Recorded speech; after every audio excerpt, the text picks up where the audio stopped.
Assalamualaikum warahmatullahi wabarakatuh. Perkenalkan, nama saya Hani Putri Anggraini, NPM 217550015.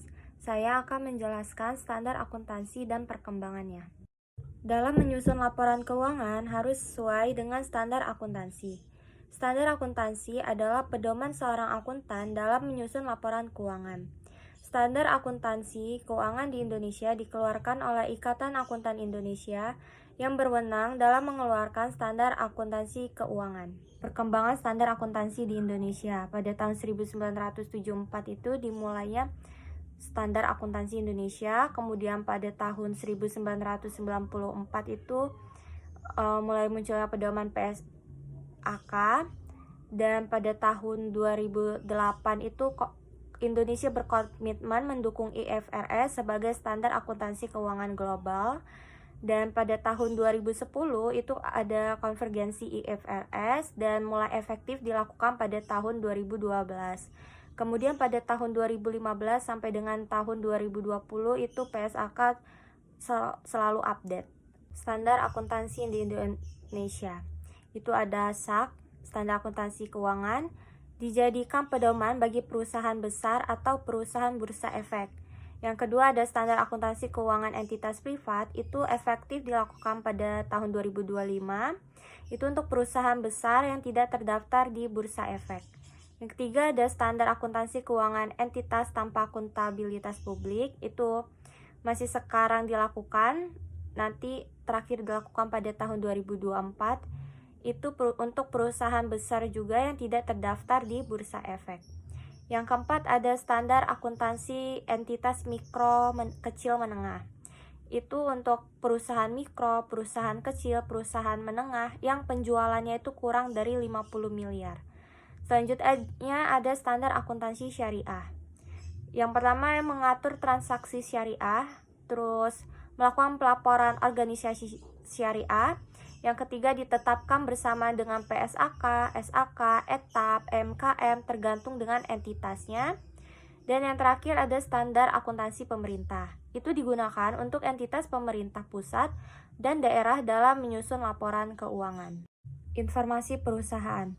Dalam informasi perusahaan mencakup laporan keuangan, laporan tahunan, laporan berkelanjutan, laporan terintegrasi, dan laporan digital. Laporan keuangan. Manfaat dari laporan keuangan yang pertama, memberikan informasi. Yang kedua, menunjukkan apa yang telah dibuat. Yang ketiga, disusun untuk memenuhi sebagian besar pemakai. Yang keempat, sebagai standar akuntansi keuangan. Yang kelima, sebagai hal-hal yang bersifat material. Dan yang keenam, standar keuangan dihasilkan oleh sistem akuntansi yang dikembangkan oleh entitas. Di dalam standar akuntansi keuangan itu mencakup yang pertama kerangka konseptual, yang kedua pernyataan standar akuntansi keuangan, yang ketiga interpretasi standar akuntansi keuangan, yang keempat buletin teknis, dan yang terakhir standar selain PSAK. Kerangka konseptual pelaporan keuangan. Kerangka konseptual pelaporan keuangan itu disahkan pada 11 Desember 2019, menggantikan kerangka konseptual yang berlaku efektif 1 Januari 2016. Adopsi dari The Conceptual Framework for Financial Reporting yang berlaku efektif 1 Januari 2020. KKPK berlaku efektif 1 Januari 2020 dan penerapan dini diperkenankan. Kerangka konseptual merupakan pengaturan yang merumuskan konsep yang mendasari penyusunan dan penyajian laporan keuangan untuk penggunaan eksternal. Kerangka konseptual bukan merupakan PSAK, sehingga tidak mendefinisikan standar untuk pengukuran atau isu pengungkapan tertentu. Isi kerangka konseptual mencakup pendahuluan dan bab. Pendahuluan, KKPK mendeskripsikan tujuan dari konsep untuk pelaporan keuangan untuk tujuan umum. 2. Tujuan kerangka konseptual. 3. Kerangka konseptual bukan merupakan PSAK. Dan di dalam bab, mencakup tujuan pelaporan bertujuan umum. 2. Karakteristik kualitatif informasi keuangan yang berguna.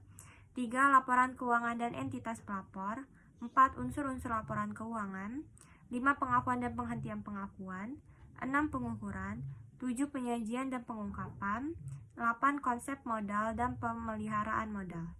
Tujuan pelaporan keuangan bertujuan umum adalah menyediakan informasi keuangan tentang entitas pelapor yang berguna untuk investor saat ini dan investor potensial, pemberi pinjaman, dan kreditur lainnya dalam membuat keputusan tentang penyediaan sumber daya kepada entitas.